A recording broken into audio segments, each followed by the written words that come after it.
Hello, I'm Bill Leopold, and welcome to this edition of Breakfast at the Barracks. Joining me is Chris Molloy, Dean and Professor of the Ernest School of Pharmacy at Rutgers, New Brunswick. Chris, welcome. Bill, thanks. It's really a pleasure to be here. Oh, I'm glad you're here.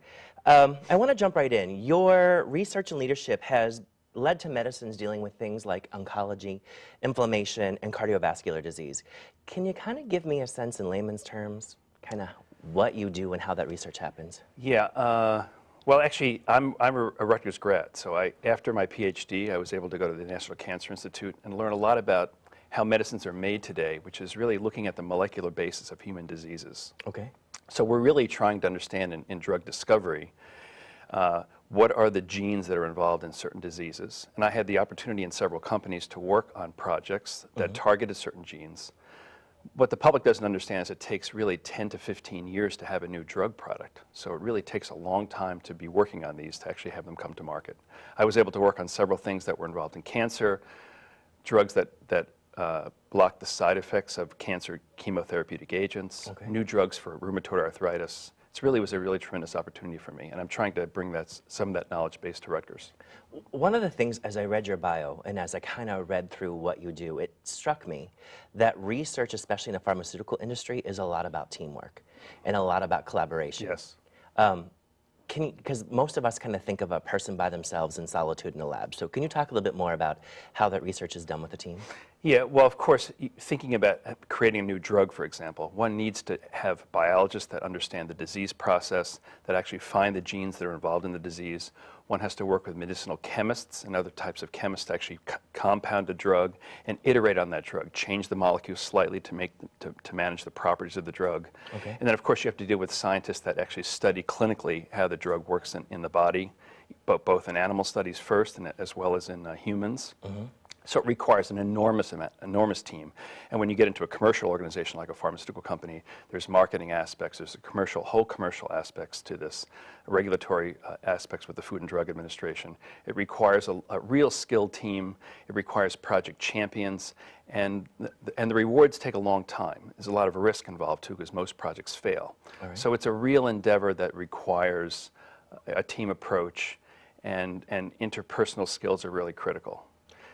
One of the things you've been talking a lot about just in our short time is the length it takes to create a drug and do the trial. So explain to me, is there an average timeline? Is there an average timeline based upon the disease? Give me a perspective on that. Actually, that's an important thing that the public doesn't always understand as well. If I discovered the gene now that could cure a certain kind of cancer, pancreatic cancer, tremendous unmet clinical need, if I knew the gene today and had to develop a drug starting tomorrow, it would still take an average 12 to 15 years from now, even if I know what I have to do to get the drug onto the market. And the reason that is it takes several years to optimize the compound. It takes half a dozen or more years to go through regulatory human clinical trial testing for the Food and Drug Administration. So it really does take an enormous amount of time.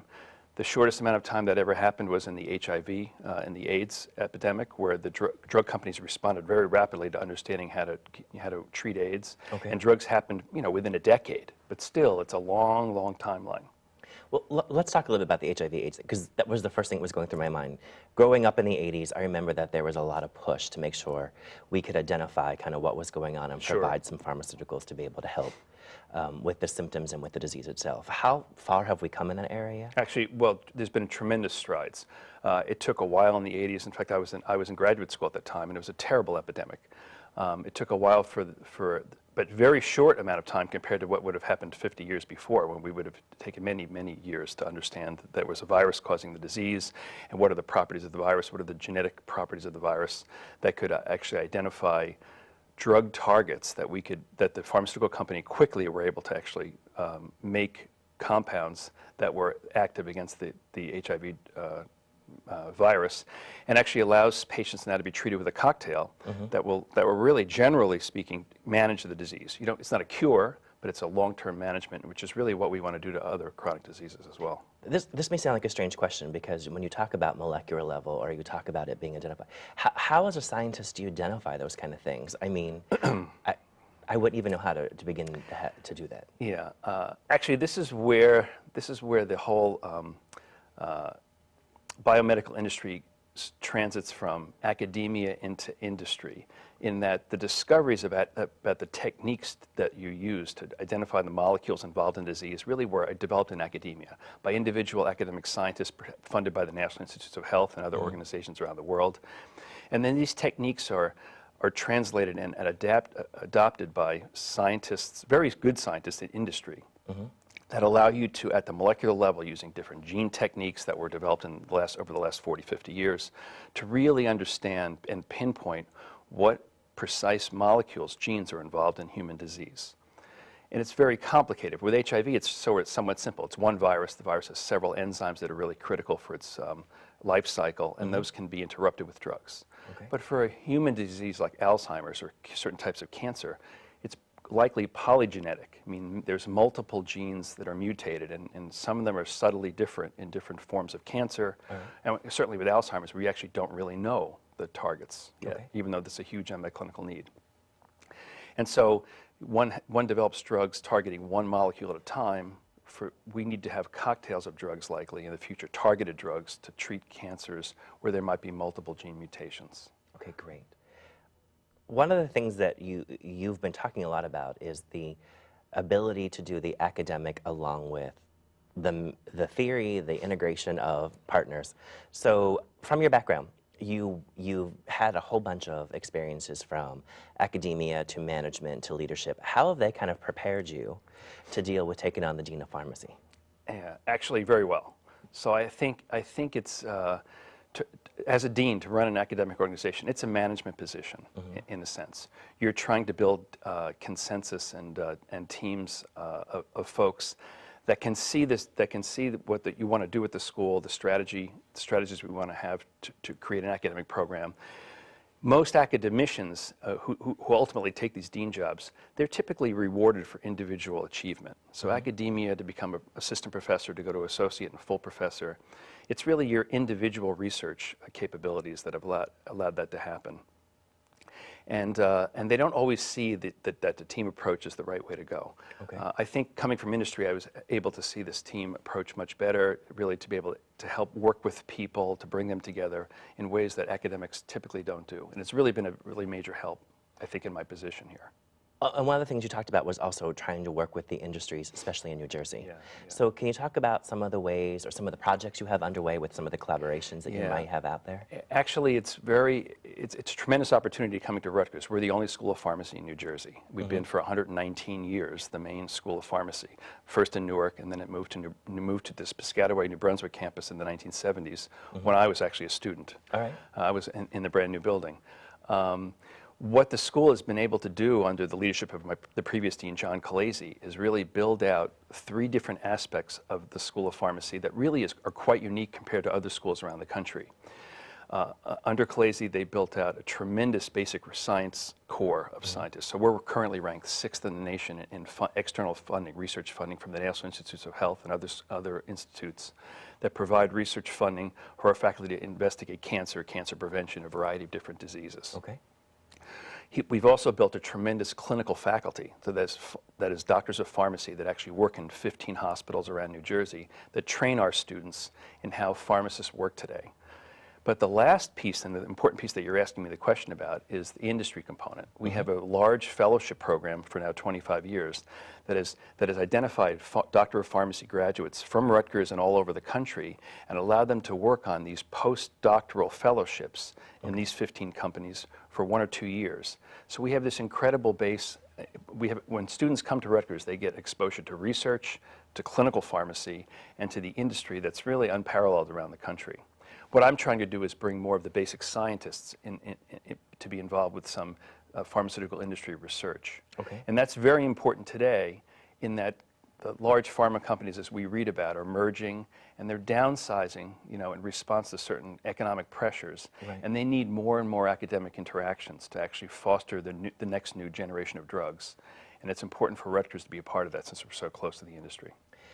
One of the things I really want to get to before the interview is over, you're a Rutgers alum. Yes. It's very rare. Proud alum. It's very rare to see a Rutgers alum to come back as dean. So can you talk a little bit about what that means for you to be here? I mean, you talk so proudly about your school, both as a dean, as an alum. So what's it like for you now? Well, Rutgers has done, I'm a very proud alum, as I said. And I was extremely flattered to actually be approached, working at Johnson & Johnson, my previous job, to actually think about applying for this position. You know, I had gone to graduate, I had graduated here in the 1970s under a different dean. My Ph.D. was from here as well in the 1980s. The previous dean, Calesi, was the dean at the time. He was actually on my Ph.D. Thesis committee. Oh, wow. And it was really quite an honor to actually be approached by several faculty to put my hat in the ring for the position. Of course, I've kept in touch with the school since I've been local. I've been very impressed by the progress. I really think that you know, it's a real unusual feeling to come back in your 50s and with a different perspective and come back to the school that you love and lead the ship, so to speak. Now the football team is much better too. That's true. It very much is. And now the big question. Look, in 10 years down the road, where do you want the School of Pharmacy to be under your leadership? Certainly we're better than it is now, and it's actually a top 10 school right now, in my opinion, based upon many different factors. I really want it to be, to maintain its excellence, to actually expand in certain areas that are really important in the healthcare environment that will benefit both the state and the country as well as industry. So we're thinking about new research in areas like health economics and outcomes research, studying how drugs are used most effectively and cost effectively in patient populations, and we're going to hire new faculty in this area to expand our basic research efforts in collaboration sometimes with pharmaceutical companies, but often with federal institutes to have more breakthroughs in the types of unmet diseases that the nation really faces, and to really maintain the clinical excellence. You know, we have a tremendous start, but right now the challenges with, you know, constricted state budgeting, et cetera, and we don't want to raise tuition enormously. You know, how we can bring in the new faculty to replace retiring faculty, and how can we strategically look at some of these areas that we want to build in and make it happen. But we're going to make it happen. Well, I'm impressed just kind of hearing your background and having you here today, so I want to thank you very much for joining me. That's all the time we have. Thanks for coming on the show. I really appreciate it, and thanks for hanging out with us. It's my pleasure. All right, I appreciate it.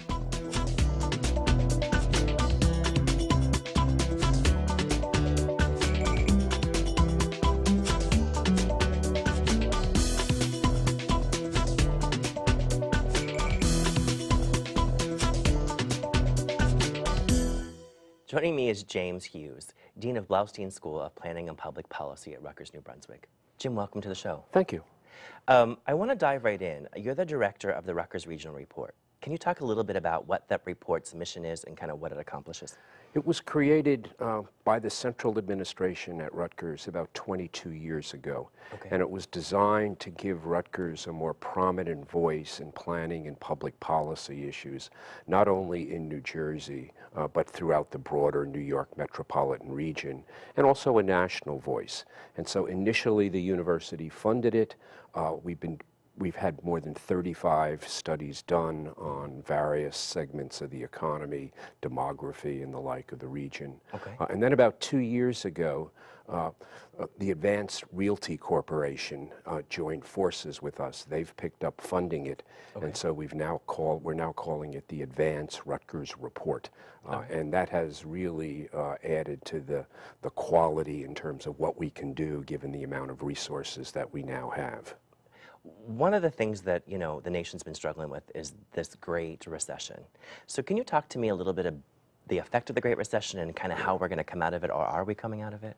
Well, technically the recession started in December 2007, and then the Bureau of the National Bureau of Economic Research in September declared it was over in June 2009. So essentially it took them 15 months after the recession ended before they got around to telling us the recession was over. But despite the recession ending in June 2009, employment kept declining through the balance of the year. So the sad tally is over the 2-year period of 2008-2009, America lost 8.5 million private sector jobs. That's triple of any recession we had since the Great Depression. So it was an extraordinarily deep downturn. It also was the worst financial crisis since the Great Depression. And historically, financial crises have been followed by very long, slow recovery periods. Okay. And that's what characterizes 2010. It's been a gradual climb out of the economic dumpster. And so we lost 8.5 million jobs.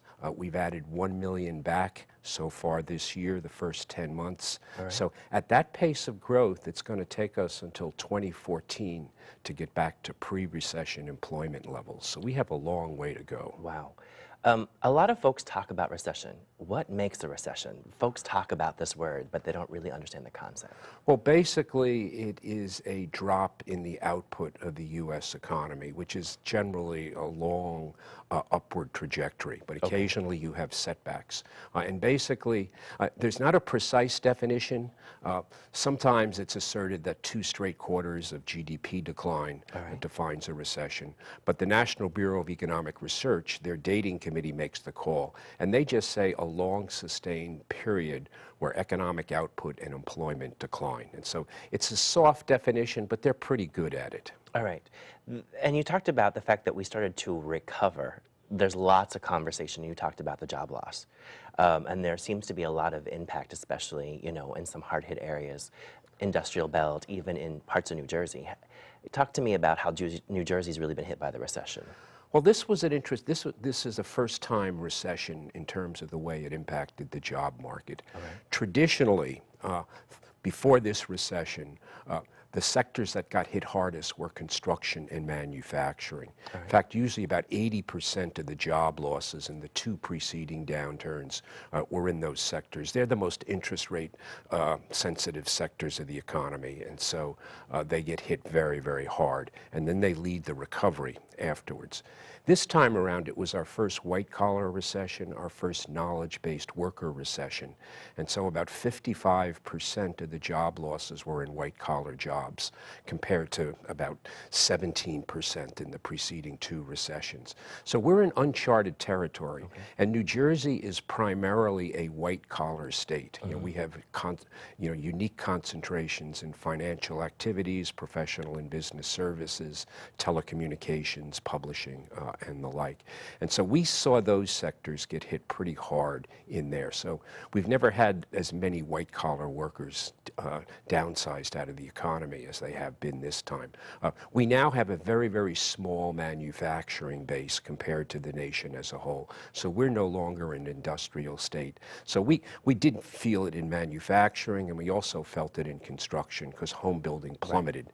And basically the construction industry is not simply still in recession, it's still in depression. It's been hit extraordinarily hard.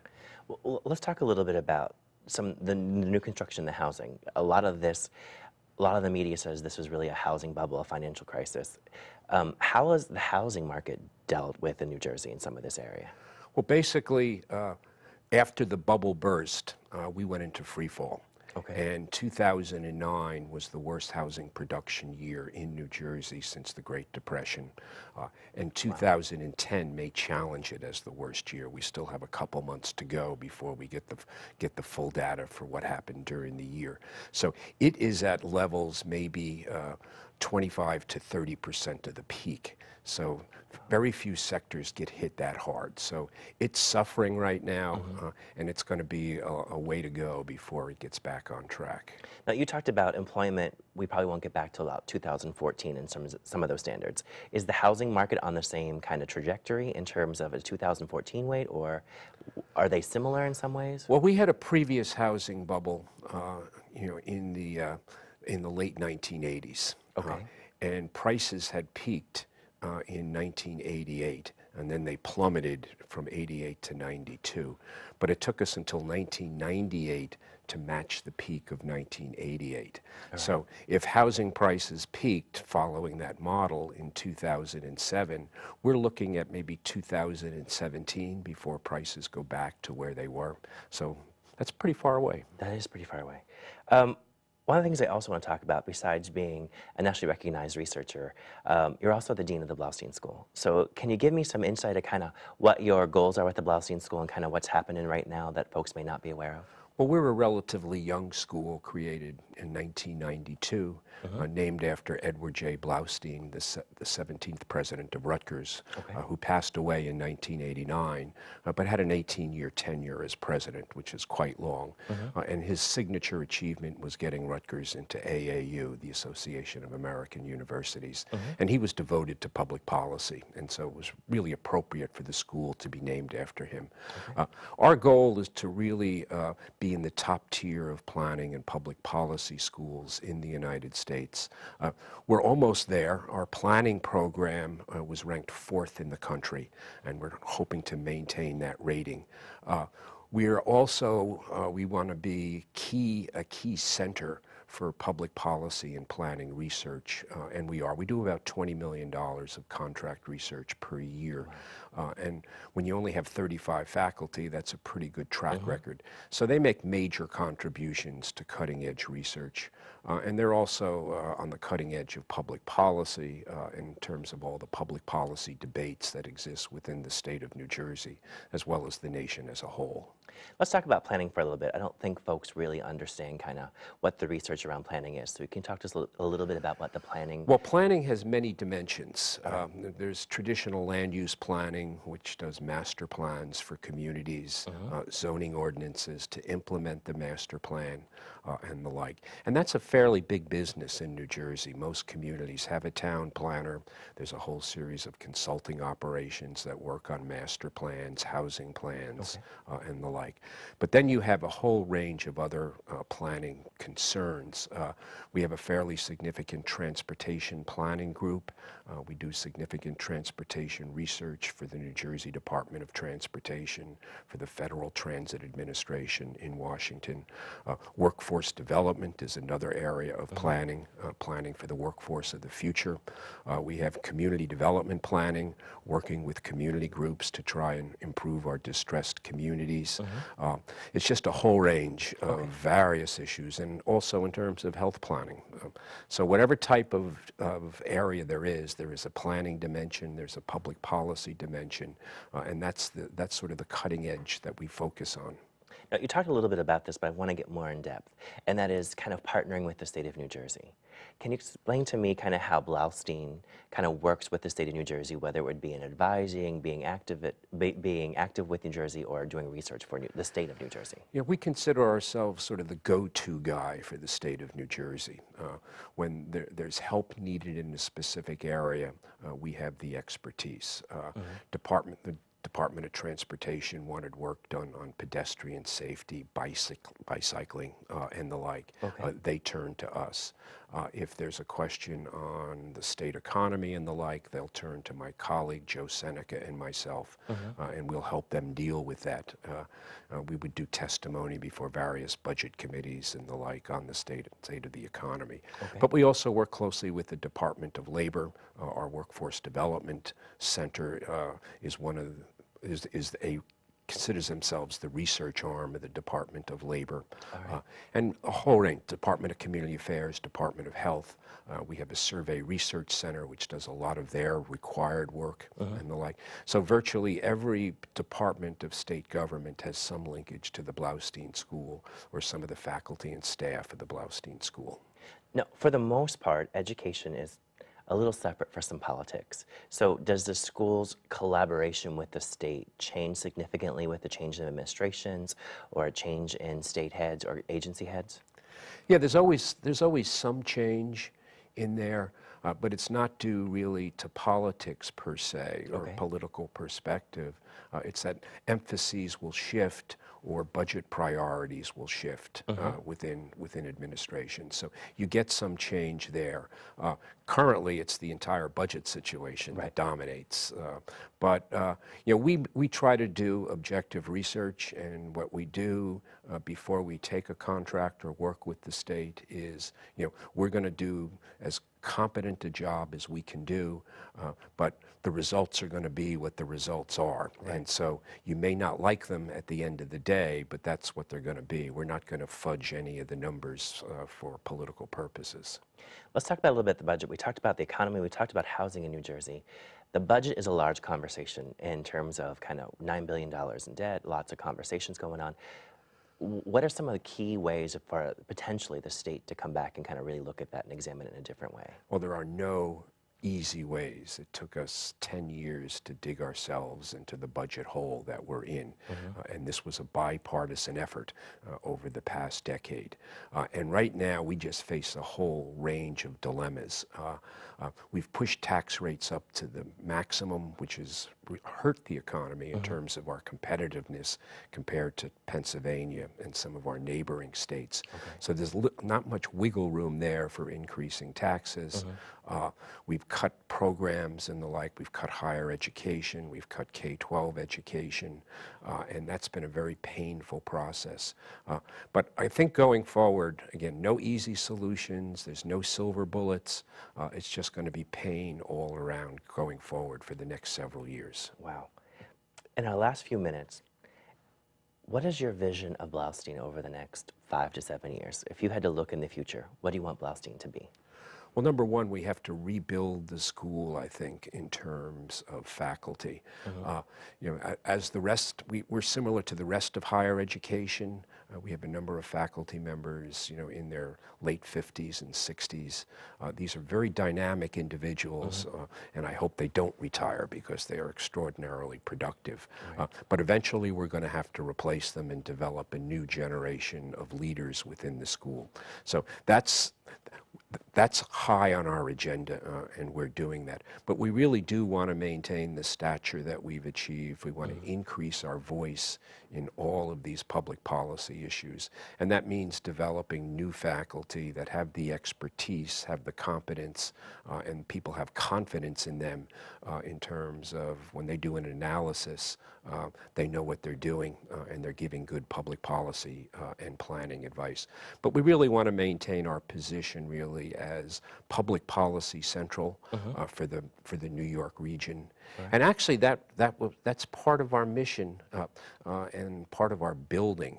As this is just an aside, the Port Authority of New York and New Jersey contributed half the cost to our Civic Square building on Livingston Avenue in New Brunswick.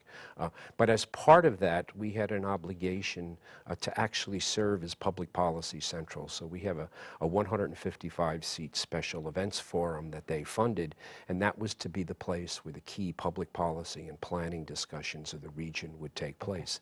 So there's actually legislation and financial backing for us to have performed that mission. And so it's a role that's great for Rutgers, it's a role that's great for New Jersey, and we want to continue to enhance that going forward. That's great. I love that idea, and I love the fact that you have that vision. So thanks very much for being here. My pleasure. It was great to have you. That's all the time we have for this edition of Breakfast at the Barracks.